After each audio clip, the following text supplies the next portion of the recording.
Le rajeunissement des nocturnes, il s'agit des nocturnes de Chopin, bien sûr, n'avait pas encore été annoncé par la critique. La nouvelle s'en était transmise seulement par des causeries de jeunes. Il restait ignoré de Madame de Cambremer-le-Grandin, et je me fis un plaisir de lui apprendre, mais en m'adressant pour cela à sa belle-mère, comme quand, au billard, pour atteindre une boule, on joue par la bande, que Chopin, bien loin d'être démodé, était le musicien préféré de Debussy. « Tiens, c'est amusant », me dit en souriant la belle fille, comme si ce n'avait été là qu'un paradoxe lancé par l'auteur de Péléas. Néanmoins, il était bien certain maintenant qu'elle n'écouterait plus Chopin qu'avec respect et même avec plaisir.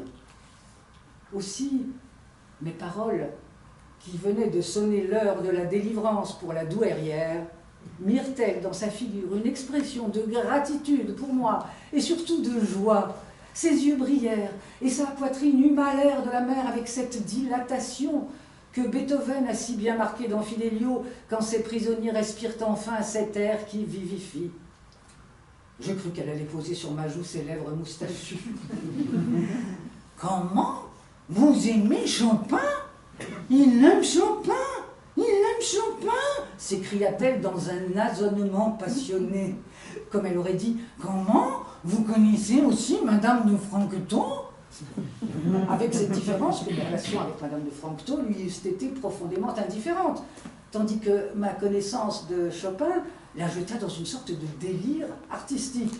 Et l'hypersécrétion salivaire ne suffit plus. N'ayant même pas essayé de comprendre le rôle de Debussy dans la réinvention de Chopin, elle sentit seulement que mon jugement était favorable. L'enthousiasme musical la saisit. « Ils l'ont dit, il aime Chopin !»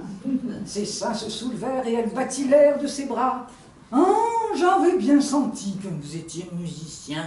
s'écria-t-elle. « Je comprends, artiste comme vous êtes, que vous aimiez cela, c'est si beau !» Et sa voix était aussi caillouteuse que si, pour m'exprimer son ardeur avec Chopin, elle eût, imitant Démosthène, rempli sa bouche avec tous les galets de la plage.